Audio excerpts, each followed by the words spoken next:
Nah, sekarang kita masuk ke dalam inti pembahasan. Al-usul ats-tsalatsa. 3 landasan utama di halaman 16. Iya. Maka penulis langsung masuk di dalam pembahasan. Ini awal dari al-usul ats-tsalatsa, 3 landasan utama. Fa idza qila laka mal usulul tsalatsatu allati yajibu 'alal insani ma'rifatuha. Faqul ma'rifatul abdi rabbahu wa dinahu wa nabiyahu Muhammadan sallallahu alaihi wasallam. Kemudian apabila engkau ditanya apa 3 landasan utama yang wajib atas manusia untuk mengetahuinya, faqul, maka jawablah,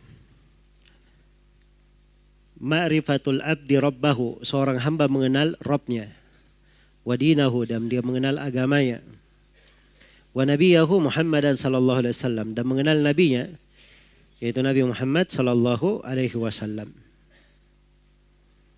Ya, di sini beliau bawakan dengan uslub tanya jawab ya. Jadi kalau ditanya kepadamu siapa Rabbmu, maka jawablah begini. Ditanya kepadamu apa 3 landasan utama, jawab begini. Apabila kamu ditanya siapa Rabbmu, maka jawab begini. Apabila kamu ditanya dengan apa kamu mengenal Rabbmu, maka jawab begini. Iya. Kenapa dibawakan uslub tanya jawab? Ya, karena ini memang pembahasan menjawab pertanyaan malaikat di mana? Di alam kubur. Iya. Memang terkait dengan pertanyaan. Kemudian yang kedua, ilmu itu memang 2 macam cara penyampaiannya ilmu. Ilmu itu ada uslub penyampaian, ada uslub tanya jawab. 2 jenis ilmu. Jadi ilmu itu tidak selamanya guru menerangkan begini dan begini merinci. Tapi kadang guru bertanya kepada murid, dikasih pertanyaan, dia beri jawabannya. Pertanyaan dan jawaban ini itu semuanya adalah apa? Adalah ilmu. Iya. Itu sisi yang kedua. Sisi yang ketiga nanti akan diterangkan oleh penulis hadits Jibril yang panjang. Tentang Jibril datang berwujud manusia lalu bertanya kepada Nabi beberapa pertanyaan. Maka Jibril bertanya apa itu Islam, Nabi menjawabnya. Tanya lagi apa itu iman, Nabi menjawabnya. Apa itu ihsan, Nabi menjawabnya. Ditanya tentang kapan hari kebangkitan, Nabi terangkan bahwa tidaklah yang ditanya lebih mengetahui daripada yang bertanya. Kemudian ditanya tentang apa tanda-tanda hari kiamat, maka diterangkan oleh Nabi. Jadi ini tanya jawab. Di akhir hadits dikatakan hadza Jibril atakum yu'allimakum dinakum. Ini Jibril datang kepada kalian, mengajari kepada kalian agama kalian. Menunjukkan bahwa tanya jawab itu adalah bagian dari pengajaran, bagian dari ta'lim. Ya, dan ini uslub ya dalam menyampaikan ilmu. Dan harusnya berjalan di dunia pendidikan seperti itu. Jadi orang tua itu tidak mesti dia kepada anaknya dia kasih peraturan-peraturan. Ya, kayak kepala polisi saja memberikan peraturan kepada bawahannya. Ya, kadang anak tidak seperti itu. Kadang anak itu diberi dengan bentuk pertanyaan. Ditanya sesuatu. Ya, minta apa jawabannya. Kalau jawabannya keliru, maka diberikan jawaban yang benar. Nah, begitu diantara bentuk mendidik. Baik. Jadi ini uslub yang dipakai oleh penulis rahimahullahu ta'ala. Ini memang adalah gaya metode syariat. Ya, dan di pembahasan ini sangat sesuai sekali. Sangat mencocoki inti yang dibahas. Saya poinkan di sini ada 2 pembahasan. Yang pertama mansya al-usul ats-tsalatsa. Asal pembahasan 3 landasan utama. Iya. Mungkin ada yang bertanya, dari mana asal pembahasan ini? Iya. Dari mana asal pembahasan ini? Maka jawabannya, ya kalau seorang ditanya tentang dari mana asal pembahasan tsalatsatul usul, iya. Maka jawabannya bahwa seorang itu kalau ingin beribadah, ibadah itu hanya bisa tegak dengan 3 perkara. Hanya bisa tegak dengan berapa? Tiga perkara. Yang pertama, kalau dia ingin ibadah, dia harus tahu siapa yang dia ibadahi. Siapa yang dia ibadahi. Iya.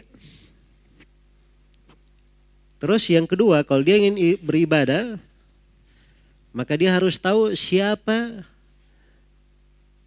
yang merupakan penyampai. Atau yang kedua ya, sebelum ke situ. Yang kedua, setelah dia tahu siapa yang diibadahi, maka yang kedua dia mencari jalan. Bagaimana sifat ibadah itu, cara beribadah itu. Nah, yang ketiga, untuk mengetahui jalannya itu, maka dia harus tahu tentang siapa yang menyampaikan tentang jalan itu. Yang mengajarkan, menunjukkan ke sana. Inilah pembahasan thalatsatul usul. Adapun yang pertama tadi, seorang harus tahu siapa yang dia ibadahi. Inilah terkait dengan ma'rifatullah. Seorang hamba mengenal Rabbnya, mengenal Allah Subhanahu wa taala. Ya, bagaimana dia beribadah kepada Allah tadi, bagaimana sifatnya, bentuknya, inilah dia wajib mengenal agama Allah Subhanahu wa taala. Ya, siapa yang menyampaikan agama di sini dia perlu tahu tentang siapa? Nabi Muhammad sallallahu alaihi wasallam. Ya. Maka dasar pembahasan, asal pembahasan tiga landasan utama, ini semuanya kembali kepada perkara ibadah. Dan seluruh ibadah kembali kepada tiga hal ini. Ya. Karena itu penulis rahimahullah, pembahasan ini bukan pembahasan yang beliau buat sendiri. Ini pembahasan yang dimaklumi di dalam syariat. Iya. Pembahasan yang dimaklumi di dalam syariat. Baik. Pendalilannya itu jelas sekali dalam Al-Quran dan Sunnah Rasulullah Sallallahu Alaihi Wasallam. Apalagi kalau kita membuka pembahasan yang berikutnya, wujubu ma'rifati al-usuli tsalatsa wa ahammiyatuha, kewajiban mengenal tiga landasan utama dan urgensinya. Iya. Dari sisi mana urgensinya mengenal tiga hal ini? Sebab tiga hal ini memang kalau dari sisi dasar pertanyaannya itu adalah pertanyaan malaikat di mana? Di alam kubur. Iya. Dan malaikat bertanya di alam kubur itu datang dalam banyak hadits. Datang dalam banyak hadits. Ada dalam riwayat Bukhari Muslim, ada di luar Bukhari Muslim. Tapi di antara konteks yang paling lengkapnya itu adalah hadits riwayat Imam Ahmad rahimahullahu taala dan selainnya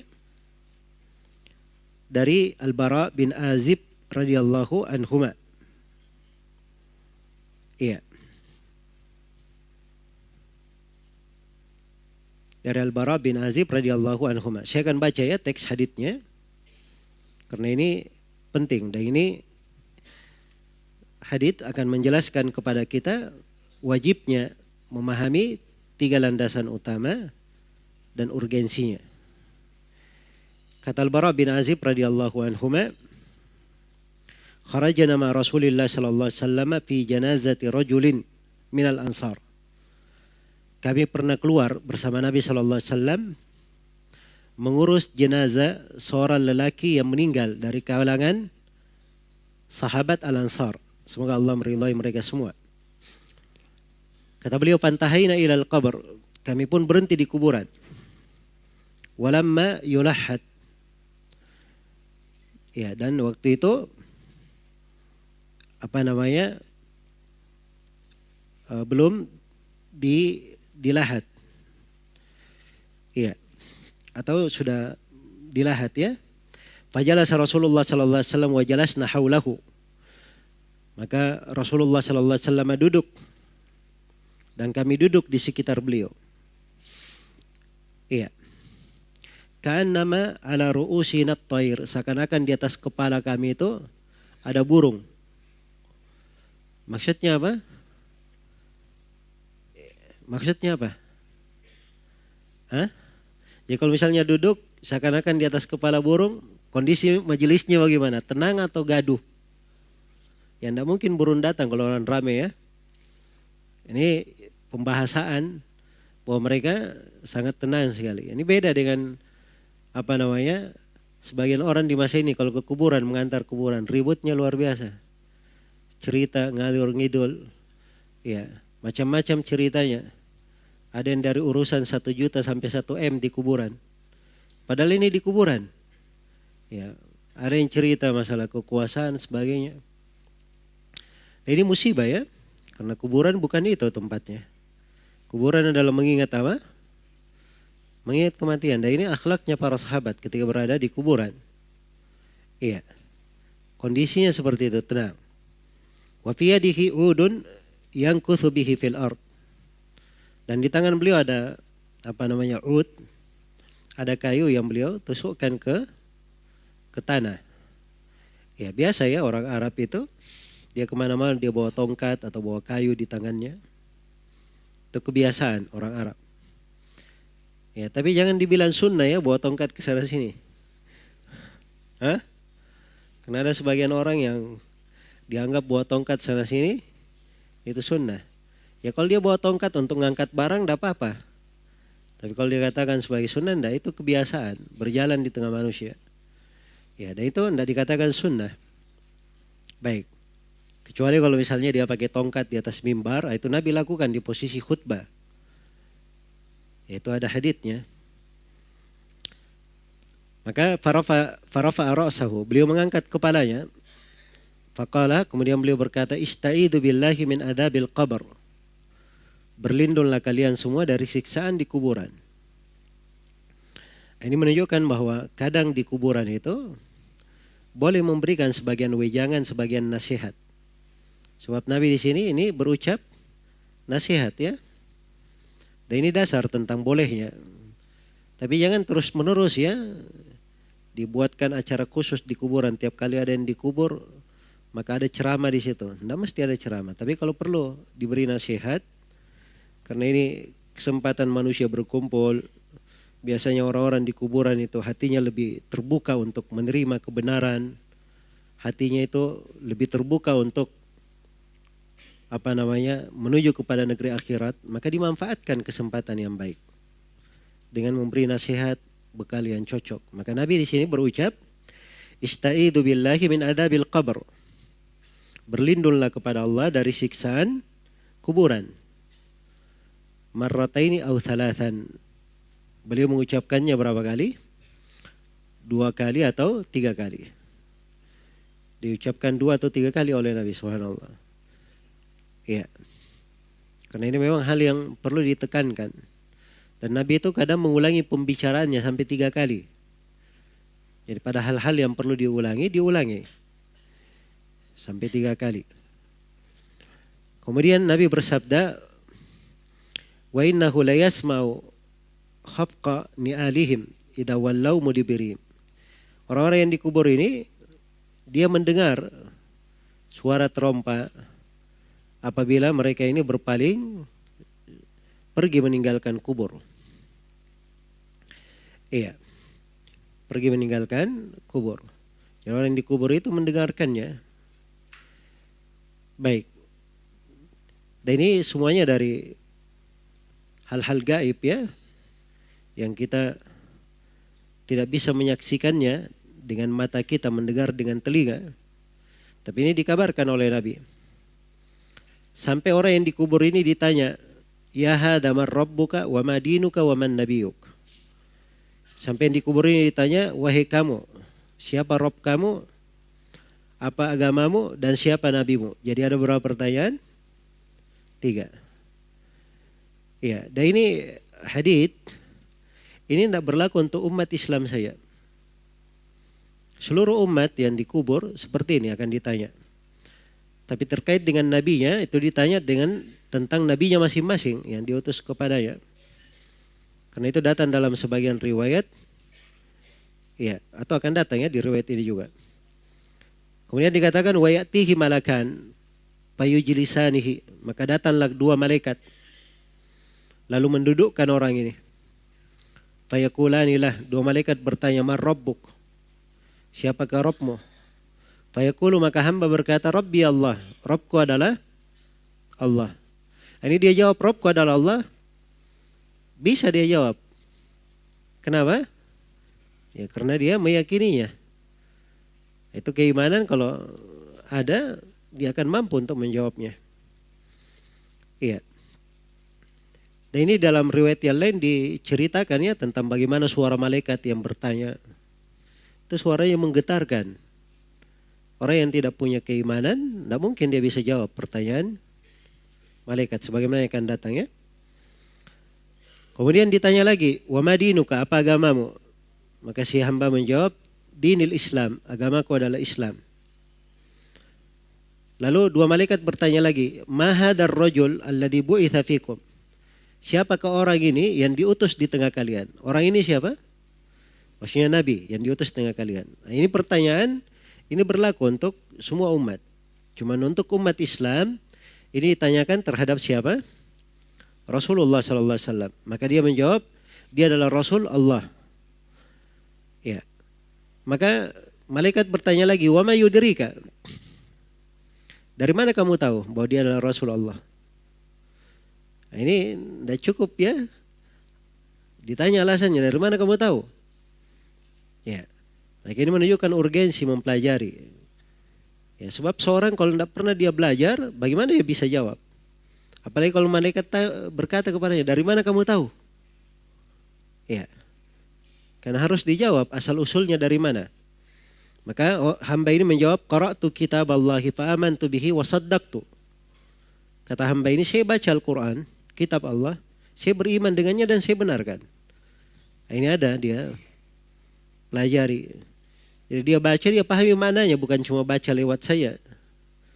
Jelas ya? Baik. Qala fayunadi munadin minas sama. Maka dipanggillah oleh siapa yang menyuruh dari langit. An sadaqa abdi, bahwa si hamba ini, hambaku ini telah benar, telah jujur. Fafrishuhu minal jannah. Maka hamparkan untuknya permadani dari sorga. Walbisuhu minal jannah, beri pakaian dari sorga. Waftahu lahu baban ilal jannah, dan bukakan untuknya pintu ke sorga. Bukan menuju ke sorganya, pintu dari sorga dibukakan. Iya. Ini sudah di alam lain ya, di alam kubur namanya. Jangan sampai ada yang pasang kamera di kubur. Ya, mentang-mentang masa canggih sekarang pasang kamera, kita lihat di mana anunya. Di mana lubang menuju ke sorga. Iya. Dan ini ada yang karena masa sekarang ini ada yang menyebutnya masa gila, maka ada yang gila-gila itu banyak juga. Ada yang pernah cerita dia pasang ini tersebar ya di sebagian kaset di dai-dai, dia pasang alat rekaman di kuburan. Ya. Katanya dia dengar suara-suara penghuni kubur disiksa. Nah, ini para pendusta semua ya. Kalau tidak pendusta ini orang-orang kerasukan jin. Ya. Jadi kalau dia benar mendengar tuh bagaimana gambaran mendengarnya. Kita akan baca nanti di dalam hadits. Ya. Itu suara teriakannya yang dikubur itu terdengar antara timur dan barat. Ya, semua makhluk mendengarnya kecuali jin dan manusia. Andai kata didengar oleh jin dan manusia, dia akan mati. Bagaimana bisa ditampung oleh alat rekaman? Hah? Ini hal-hal tidak masuk akal semuanya. Ya, karena dia masuk di dalam urusan gaib. Karena itu hati-hati ya di cerita-cerita seperti ini. Kadang sebagian orang maksudnya ingin membuat manusia itu takut, tapi dia berdusta atas nama agama. Jadi ketika dibukakan pintu ke sorga, maka datanglah dari sorga itu baunya, anginnya, udaranya dan bau harum dari sorga. Wa yufsahu lahu fihi madda basarihi. Lalu dilapangkan kuburannya sejauh mata memandang. Iya. Jadi kuburan itu berubah menjadi apa? Sejauh mata memandang. Ini kalau dia bisa menjawab 3 pertanyaan. malaikat. Nah ini untuk orang yang beriman. Ya sebaliknya, wa innal kafir. Dan seorang kafir itu bagaimana? Diceritakan kematiannya. Ya ada memang sebagian riwayat ya. Sebagian riwayat itu diceritakan mukmin kalau meninggal itu bagaimana. Kafir itu bagaimana kalau meninggal. Ada riwayat lain. Cuman di sini kita baca yang ringkasnya saja. Iya. Ketika ruhnya sudah dikembalikan ke jasadnya, maka malaikat datang. Lalu mendudukkan orang ini. Kemudian dia ditanya, "Man rabbuka?" Siapa Rabbmu? Fayaqulu haha la adri. Dia berkata, haha, saya tidak tahu. Iya. Saya tidak tahu. Ini di riwayat Al-Bara bin Azib. Kalau di dalam riwayat Ummu Salamah, hadits Ummu Salamah dalam riwayat Bukhari dan Muslim, dalam hadits Asma binti Abi Bakar, hadits Asma binti Abi Bakar riwayat Bukhari dan Muslim, Nabi SAW ketika menyebutkan bagaimana seorang mukmin di kuburan, ditanya tentang Nabi. Maka mukmin atau orang yakin dia akan menjawab, dia adalah Muhammad Rasul Allah, ja'ana bil bayyinati wal huda. Nabi Muhammad ini datang kepada kami membawa bayyinat dan petunjuk.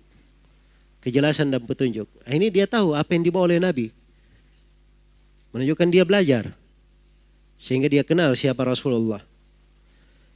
Fa'ajabna wa amanna wattaba'na. Maka kami menjawab seruan Nabi. Kami mengimani dan kami mengikutinya.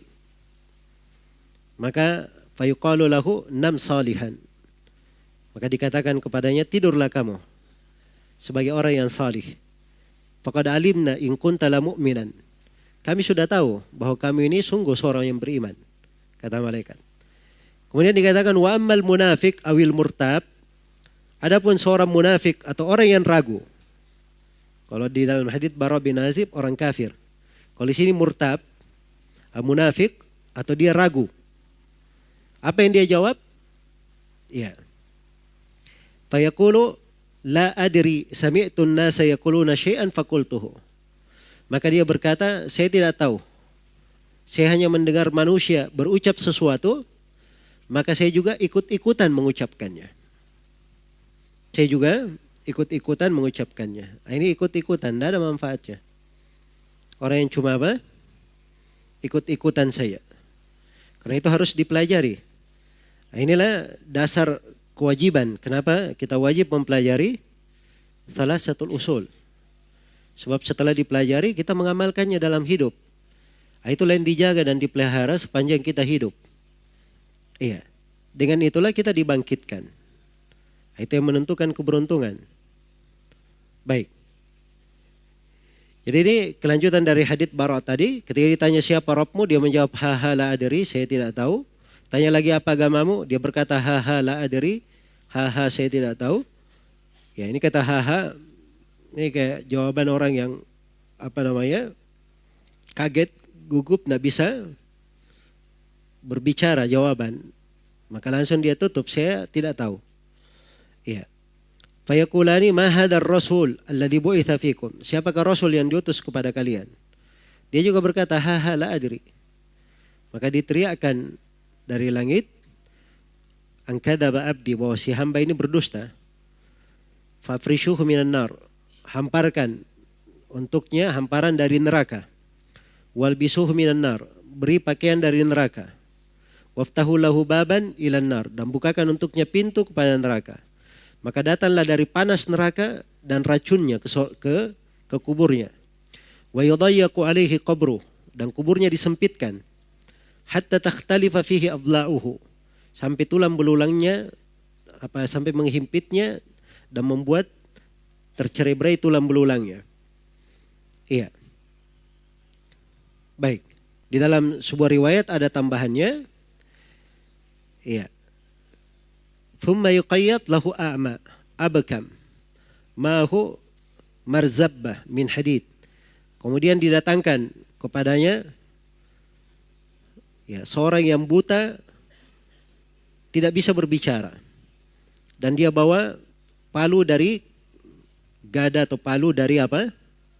Dari besi. Ya, andai kata gada atau palu ini dipukul ke gunung Uhud, lau duriba bihi jabal, ada kata gunung itu dipukul dengan palu ini, maka akan berubah menjadi tanah gunung itu. Lasara turaba. Fayadribuhu biha darbatan, maka dia pun dipukul dengan pukulan. Yasma'aha ma bainal masyriqi wal maghrib, semua yang di timur dan di barat mendengarnya. Illa tsaqalain, kecuali jin dan manusia. Iya. Fayasiru turaban, maka dia dipukul menjadi tanah. Orang ini thumma tu'adu fihi ruh, dikembalikan lagi ruhnya. Ini diantara hadits Rasulullah sallallahu alaihi wasallam menjelaskan tentang kejadian di alam kubur. Iya. Baik.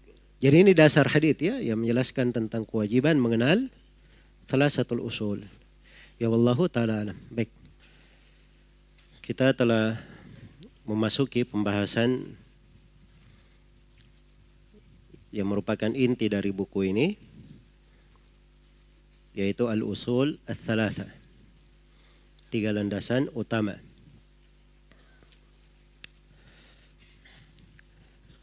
Telah saya bacakan pada sesi sebelumnya dasar-dasar yang merupakan asal pembahasan terhadap 3 landasan utama ini. Iya. Telah saya terangkan hadits Al-Bara' bin Azib radhiyallahu anhuma, bagaimana pertanyaan di alam kubur. Ada beberapa hadits yang semisal dengannya. Juga telah saya singgung sebagian dari hadits Al-Asma binti Abi Bakar radhiyallahu anha dalam riwayat Bukhari dan Muslim. Dan ini semuanya adalah hal yang menunjukkan akan dasar pembahasan untuk thalathatul usul ini dan menunjukkan kewajiban untuk mengetahuinya. Karena setiap orang akan ditanyai di alam kuburnya akan hal tersebut. Iya. Dan di antara hal yang menunjukkan urgensinya juga, di sakaratul maut, seorang yang selamat, yang menunjukkan keberuntungannya apabila dia bersyahadat di akhir dari umurnya. Dan syahadatnya itu, dia berkata la ilaha illallah. Ini dibangun di atas pengetahuannya tentang siapa yang dia ibadahi. Pengetahuannya terhadap agamanya. Maka ini punya keterkaitan erat dari sisi kewajiban. Sebagaimana di hari kiamat, Allah Subhanahu wa taala berfirman di dalam Al-Qur'an di surah Al-Hijr ayat 92 dan 93, Allah Subhanahu wa taala berfirman, "Fa wa rabbika lanas'alannahum ajma'in amma kanu ya'malun." Demi Rabbmu, Allah bersumpah dengan dirinya sendiri dengan menyebut namanya. Demi Rabb engkau Nabi Muhammad, lanas'alannahum ajma'in, sungguh kami akan bertanya kepada mereka semua. Itu pakai lam di depannya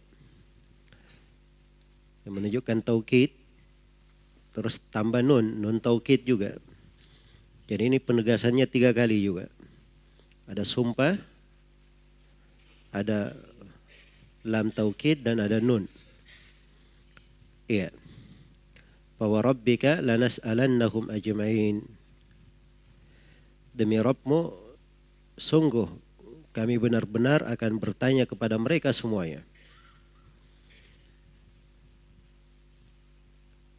Apa yang ditanyakan? Amma kanu ya'malun. Tentang apa yang mereka lakukan. Tentang apa yang mereka lakukan. datang dari sejumlah salaf menafsirkan amma kanu ya'malun. Ada yang mengatakan yang ditanya tentang la ilaha illallah. Iya. Ditanya tentang la ilaha illallah.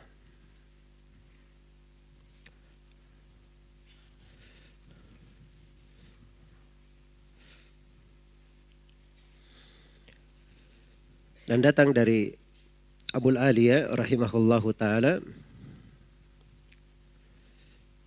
Dan ini mana yang disebut oleh Abul Aliyah, disebutkan oleh Ibnu Katsir, datang juga dari Ibnu Mas'ud.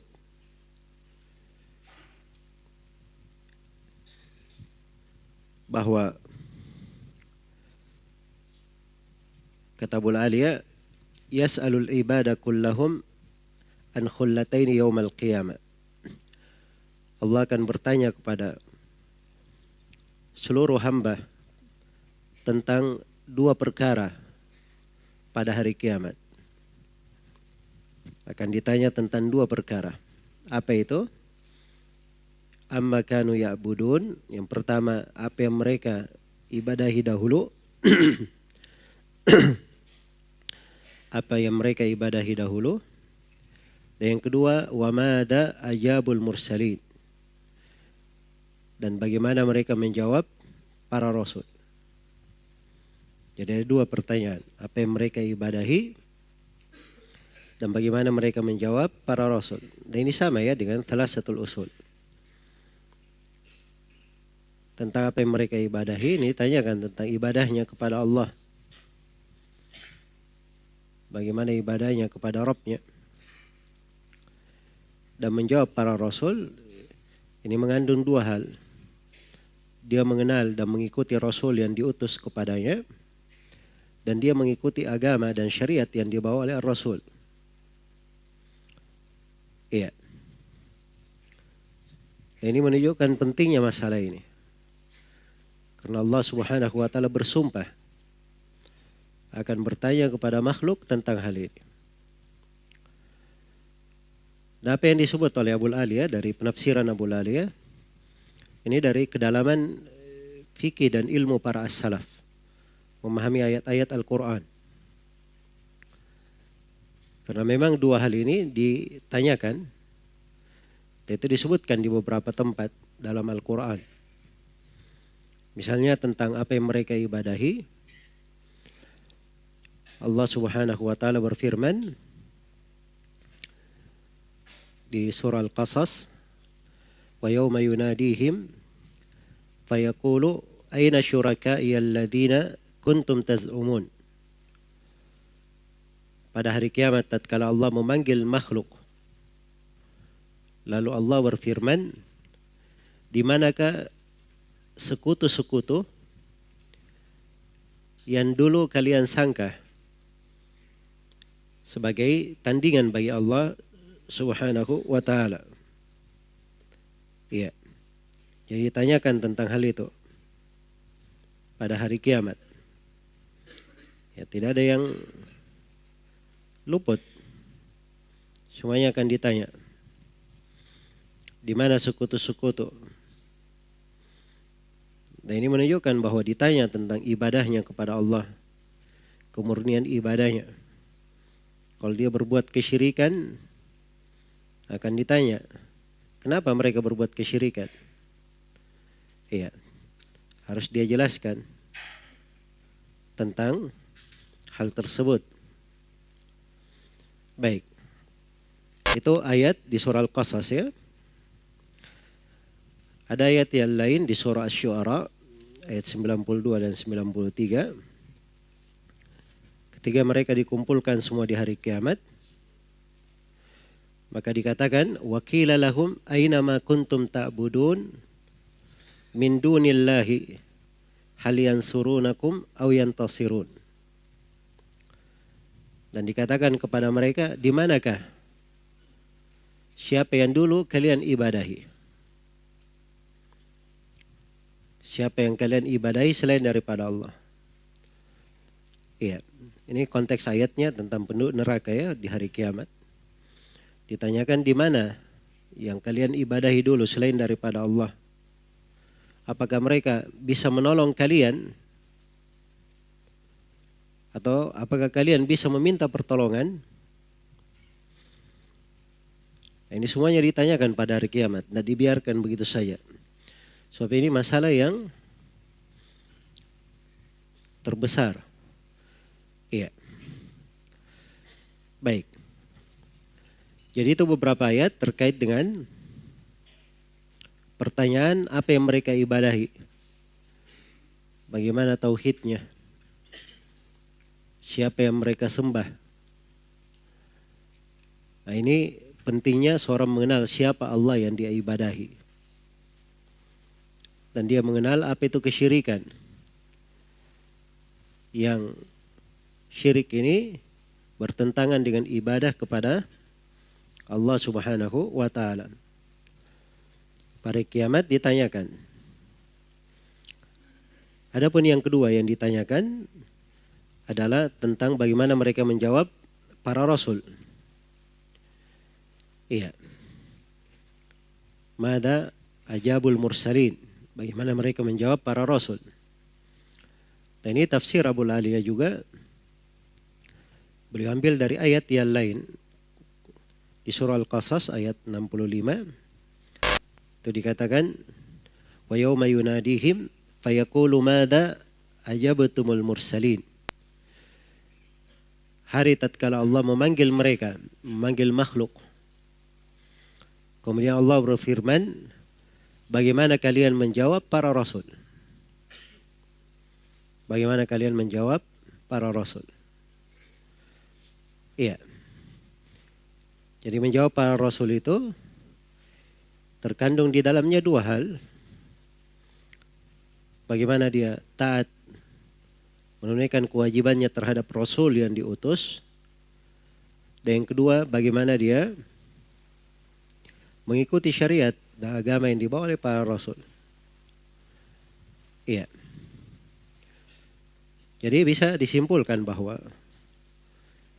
Thalathatul usul ini, 3 landasan pokok ini bukan terkait dengan pertanyaan di alam kubur saja ditanyakan. Bahkan dia lebih dahsyat lagi di akhirat nanti. Di hari kiamat. Karena ini yang menentukan. Sebagaimana di sakaratul maut, ini juga menentukan. Karena itu kalau seorang hamba dia tidak mengenal siapa Rabbnya yang dia ibadahi, dia tidak mengenal apa agamanya, dia tidak mengenal siapa nabinya, maka sungguh kerugian terhadap dirinya. Maka jalan keselamatan, hal yang paling wajib dipelajari oleh seorang hamba adalah dia mengenal 3 perkara pokok ini. Di dalam kehidupannya, ya, dia kaji dengan dalil-dalilnya, dan dia jalani di dalam hidupnya. Inilah yang bisa menjadi bekalnya. Iya. Maka ini dari kewajiban mengenal 3 landasan utama dan urgensinya. Baik, selesai pembahasan ini.